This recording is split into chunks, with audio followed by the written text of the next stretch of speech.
Good afternoon. Today we have with us the Venerable Master Hua and Dharma Master Heng Shi from the sagely city of 10,000 Buddhas in Talmadge, California. The Venerable Master Hua is going to talk with us briefly about the Chinese Chan meditation tradition and how to meditate.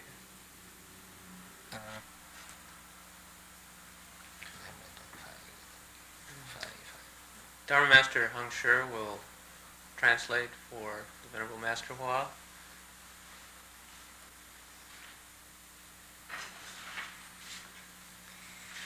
All of you good and wise advisors, all of my fellow classmates, Chan meditation is a part of Buddhism, and this part of Buddhism requires that you concentrate your mind. Concentrate to the point where you have no confusion left. Cultivate at that point. This is Chan meditation. Now the word Chan is half Sanskrit. It's a semi-Sanskritized word. The complete word is Channo in Chinese, which translates as cultivating one's thoughts, thought cultivation. Now thought or thinking, this requires that you do a little investigation. It works like a fire drill. The old technique of drilling wood to spin sparks and to start a fire. It's that kind of skill that we use, that kind of gong fu that we use when we investigate Chan. You could also compare it to a cat stalking a mouse outside the mouse hole. The cat, as it waits for the mouse to come out, is also very concentrated as it waits. Another analogy is like a mother hen sitting on her nest, waiting to hatch her eggs. She hopes to concentrate and bring the chicks out of the eggs. So sitting in meditation, investigating Chan, is just like this. The purpose of Chan is to get enlightened, to lighten up your mind, and to see your nature. The purpose of Chan is to break through your investigation until you understand its original source. We could also say that Chan is a lot like a dragon guarding his pearl. It's said that dragons cherish their pearls more than anything else, and they guard that pearl with undivided thoughts. So there's a saying that goes, when you can concentrate, then it's magic. When you're confused, then there's nothing at all. When your thoughts scatter, then there's nothing. Chan meditation requires that you have no second thoughts in your mind. You just bring that crazy mind to a rest. You put a stop to its endless wanderings. You gather in your body and your mind. When somebody is skillful with this investigation of Chan, then when they are sitting in meditation, then there is Chan going on. When they're walking, they're also investigating Chan. When they're standing still, they're also investigating Chan. When they're lying down, that's also the process of Chan meditation going on. Traditionally, in China, the method used was to look into what's called a huatou, the word head, your meditation topic. The one most often used is to ask yourself, who is reciting the Buddha's name? Sometimes they change it a bit and say, who is reciting the Buddha? Who is reciting the Buddha's name? Who is in there reciting the Buddha's name? Another common topic that people look into and investigate is, what was my original face? What was my original appearance before my father and mother were born? They look into that. Now this is called a huatou, literally in Chinese a word head. That's to say, you apply your skill, you investigate right at the point before the words come out. This is not the word tail. You don't look into it after language has come forth. You want to investigate right at the place before the first thought emerges. That's the place where you investigate, when you look into a huatou, when you investigate your meditation topic. So, who is reciting the Buddha's name? Who is in there reciting? Now the purpose of investigating this huatou, this meditation topic, is to put an end to all discursive thinking, all polluted thinking. Now it's true that who is mindful of the Buddha, who's reciting the Buddha's name, is also a false thought. This is also a discursive thought. But we use this one polluted thought to put an end to all other polluted thoughts. If we can solve this first problem, then all other problems are solved. We use one falseness to end all falseness whatsoever. But understand that this requires deep concentration. We have to concentrate to the exclusion of all other thoughts, then it can work. Now, even though our false thoughts before we begin to investigate are very many indeed, if we can concentrate our minds, then suddenly we can get enlightened. We penetrate right through.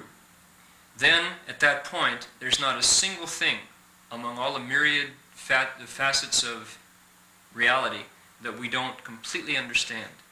At that time, we attain an omniscience, all wisdom. We understand absolutely everything there is to know between heaven and earth. There's a phrase that describes it. It says, "Suddenly, one day, we penetrate right through." Now that's because the time we finally understand, when our investigation of this topic comes mature, then it's a very sudden awakening. This is what's known as sudden enlightenment. And at that point, we are enlightened. There's absolutely nothing that we don't understand at that point. We have the functioning of the entire substance of all of reality at that point. Now, at that point, our original wisdom flows forth very spontaneously.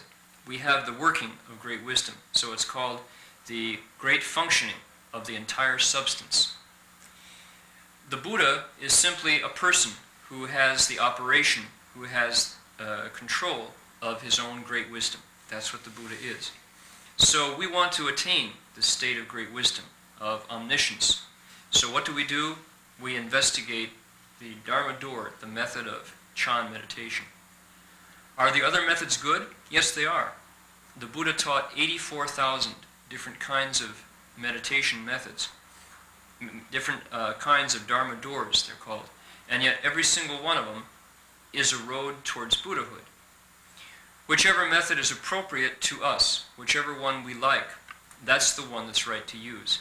You can't say that the others are all secondary. It depends on our own particular preference, which one we use. No matter which method we do adopt, however, we all require concentration. Every one of those methods means we need to concentrate our minds. Whether we investigate Chan, whether we follow the teaching school's principles, whether we recite the Buddha's name with the Pure Land Dharma door, whether we hold mantras and investigate the esoteric school, or whether we hold the moral rules and investigate the Vinaya, every one of these methods is just as good as the others. It depends on our preference. And each one of them requires concentrating to the ultimate point, to where there's not a single other discursive thought in our mind, other than the one meditation topic that we constantly focus on. We focus our concentration until the stove is white hot, until our fire is at a peak heat. Right at that point, it's said that when the mountains fall down and the waters dry up, and we fear that there's no further road ahead, just at that point, beyond the bright flowers, appear the lights of another village. That's the state that we want to reach and maintain. It's said that you climb to the top of the 100-foot pole and then take one more step. At that point, if you can do it, then everywhere within all the 10 directions of the compass, your Dharma body manifests. 坐禅这一法，你先要端然正坐，这个左腿压右腿，这样子结上双夹趺坐。这个双夹趺坐啊，又叫金刚坐。或成道就是坐着这个双夹趺坐而成道。所以俺们想要学佛法，想要成圣人，也都先把这个夹趺坐练习会做了它。咱们现在在万佛城呢，有的人这么一坐就可以坐14、15个钟头，有的人呢能做12、13个钟头，有的人就能做8、9个钟头。当然有的人呢，最多做的半点钟，这触发心的人能这样做，那么就有你在这个心性上啊，自己就能有无量的功德。至于做的时候啊，随时随地在什么地方都可以做，也不一定啊专门要打坐时候要有垫子垫着，后边垫高一点，前边低一点，这随时随地呀都可以打坐，随时随地都在修行。你只要你做的端然正坐，这个眼观鼻，鼻观口，口问心，那么能把心置之一处，能置之一处，无事不办。这个一字啊，天得一清，地得一宁。人呢要得到一啊，就是圣人。所以嘛，你要修行，就要专一，要归一啊。归什么一呢？就一念不生。你能一念不生，就全体现。六根互动，就被云遮。你眼耳鼻舌身意一照到外景上了，那就等于这个万里晴空啊，生了乌云一样。你要是一念不生，你那个本有的大智慧就现出来了。 As for the method of sitting, we want to sit upright, to sit erect. We put our left leg on our right thigh and the right foot on top of the left thigh. This is known as the full lotus posture. It's also called the Vajra posture, the adamantine posture. When the Buddha accomplished the way, accomplished Buddhahood, this was the way he was sitting. It was this posture that aided him to accomplish the way. So if we cultivate, we want to have success in the Buddha Dharma, we want to become sages, the very first thing we need to do as we practice is to begin to meditate in this posture until we can do it, until we can sit without any problem in the full lotus posture. At the sagely city of 10,000 Buddhas, now there are those who, some people can sit 14 and 15 hours in this posture without dropping their legs. Others can sit 10 hours, 12 hours in this posture very comfortably. Some sit 8 to 9 hours at a stretch. Of course, there are others who can sit for 30 minutes only. These are the beginners among us. But everyone emphasizes and practices sitting in full lotus. When you can adopt this meditation posture, then your merit and your virtue are boundless and infinite. We should practice until we can sit in full lotus wherever we are at any time. It shouldn't be the case that we have to have a special cushion or a zafu or a sitting rug and only then can we meditate. It shouldn't be the case that we have to prop up in behind and have our knees in contact with the mat down below before we can begin to meditate. We should be so attached. It should be that at all times and anywhere we are still cultivating, we're still meditating. We want to take our eyes and contemplate our nose, let our nose contemplate our mouth, and let our mouth contemplate our mind, our heart. When we can concentrate to a single point, then there's nothing that we can't do. It's said that this single point is the important thing. When heaven attains the one, this single point, then heaven is pure. When earth attains the one, this single point, then the earth is very peaceful. When people attain this one, this single concentrated point, then people become sages. We at all times return to this one place, return to this single point. Now, in our minds, we want to meditate until we can reach a stage called not even a single thought coming forth. It's said that when not even one thought appears, then the entire body comes alive. The entire body manifests before us. The entire substance appears. However, as soon as one of our 6 organs moves, then we're covered by clouds. What's it like? As soon as our eyes, ears, nose, tongue, body, or mind, one of the 6 sense organs, suddenly moves, then it's just like a clear sky for 10,000 miles that suddenly is clouded over by dark thunderheads. It's the same result. So we want to cultivate, concentrate until not even a single thought arises. When not even one thought comes forth, then our basic wisdom can appear.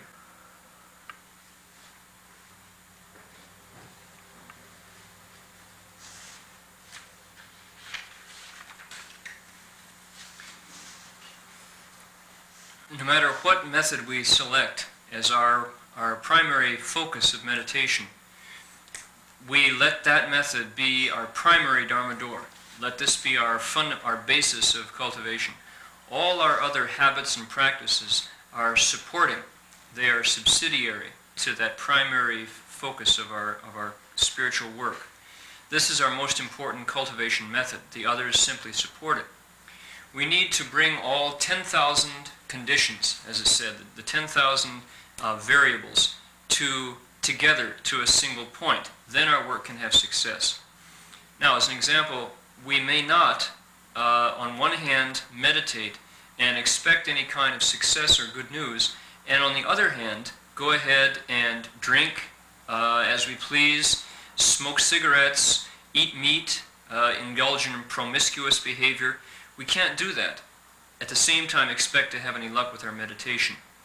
It's not the case that we can say, well, I think I'll wait a bit, I'll just have a couple more for the road and maybe smoke a few more cigarettes or have another hamburger or go indulge in more sexual behavior, and then when that's done, when I'm satisfied, then come meditate, and that I expect anything will happen. It won't. You won't have any success. All other activities have to fall in line behind our meditation if we want to have success. Everything we do must accord with the precepts. What we need to do is understand the principle of do no evil whatsoever and reverently offer up all good behavior, do all good deeds. Then we can expect to have some success with our meditation. It cannot be the case that when we sit and meditate, we put on the style and we look like a regular pro. But then as soon as we stand up from our meditation, we let everything go slack and we fall back into our old habits. That won't work. We have to guard our mind all the time. We have to keep our mind from indulging in reckless thinking, in casual, random discursive thoughts. Just don't let them enter into our mind. Then we can get some good news. When we meditate, we have to support that time of meditation with our deportment at all other times. Walking, standing, sitting, and lying down all become part of our meditation. All support and aid that time when we're actually meditating. It can't be the case that on the pillow, on the meditation cushion, we look like a regular cultivator, but then as soon as the period is over, we stand up and then do as we please. We just drink and carry on and have a great time. We let our guard down and relax. That won't work. We simply won't. Our meditation will not come to success. We have to be serious about it. So Confucius, when he outlined the eightfold requirements, the eightfold formula for cultivation, he said, number 1 is to cut off material desire. We have to put an end to our greed for things. Number 1 is we have to stop all thoughts of greed for wealth. We have to put an end to all thoughts of greed for beautiful forms, of wanting to have a very pleasant love life. If we can put that down, we can expect our meditation life will open up. We have to put an end to all thoughts of becoming famous. We have to stop that kind of polluted thinking if we expect to get anywhere with our Chan meditation. We have to put down all desire for good food, for delicious flavor. Then we can have success. We have to put an end to all thoughts of luxurious sleeping habits, of having a good night's sleep, because this, if we don't do it, will obstruct our meditation. When these 5 desires, wealth, sex, fame, food, and sleep, come to an end, and we don't entertain those, what are called the 5 roots of the hells, in our mind, then our meditation will really take off. If instead, however, we're simply as greedy as before for money, for sex, for fame, for food, and for sleep, if we like really good food and we get turned by delicious flavors, then our meditation won't respond. We won't get a response with our meditation. If we sleep to an excess and we're always craving a few more hours, then no matter how hard we meditate, there won't be any success. To sum it all up, the main support for our meditation is in the phrase, do no evil, but offer up all your good conduct, do all good deeds. Now, everybody knows what that means intuitively. We don't even have to ask, but how many of us can do it? Do no evil and offer up all good deeds. To have thoughts in our minds of doing evil deeds, this already is to entertain the evil. For instance, if in my mind I'm considering the possibility of going and killing someone, we just say drop dead, and we have those thoughts in our mind, we can't expect our chan will work. Our meditation won't lead us where we want to go. If we have thoughts in our minds of cheating others, then likewise our meditation will come to nothing. If we have thoughts of making a lot of money, if we're preoccupied with getting wealthy, then our meditation won't work. So, meditation simply means cultivating our mind so that we don't have any more confused thinking and polluted thoughts in our minds. Then at that point, when our skill comes mature, we can get enlightened. We can break through this investigation. Again, to repeat, it cannot be the case that when we meditate, we sit just like a rock, but we look just like a real meditator. But then later, once we leave the meditation hall, our lifestyle is just like a hedonist. We live like playboys. It won't work. Our meditation won't succeed then. For instance, there's a Korean who calls himself the Mad Monk, and he lives a completely debauched lifestyle. He does absolutely everything he wants to, regardless of the rules, and yet he considers himself enlightened. This kind of behavior is something that we must absolutely avoid. This is not the behavior of an enlightened person. He only admits himself that he's enlightened. If we imitate models like that, then we can't expect our meditation will carry us where we want to go. Furthermore, when we sit in Chan meditation, we have to rid our mind of all thoughts of contention and fighting. We can't entertain any thoughts of greed in our minds. We have to resolutely get rid of all thoughts of seeking outside ourselves. We have to put an end to all selfishness, to all thoughts of taking advantage, and finally to all dishonest thoughts. All of these thoughts we have to resolutely purge from our minds, sweep them clean. Furthermore, we can't in our minds meditate with the hope of attaining psychic powers or some miraculous state. We can't hope to meditate to the point where we understand the workings of secret mantras and secret initiations and empowerments, ideas like this. If we meditate with the wish to open up these unique and miraculous powers in our minds, then we're sure to go down a wrong road. If we dwell upon secret transmissions and hope to use personal mantras to attain a kind of a psychic penetration or a psychic power, then it's a very dangerous practice. These are all doors of meditation that are practiced by heretical sects that do more harm than good. Now, if we truly use effort in the correct way, then very spontaneously we can have many marvelous states, but we don't want to seek them. We don't meditate with the purpose of accomplishing these things in front of us. Even if we do open up psychic powers or have their use, we shouldn't see them as a be-all and end-all. These are not the purpose of meditation. We don't need to seek for great wisdom. Great wisdom manifests spontaneously from our own enlightened nature, from our own self-nature. Not only psychic powers, but the wisdom that understands all things of creation, all the different myriad facets of reality, flow forth from our enlightened self-nature.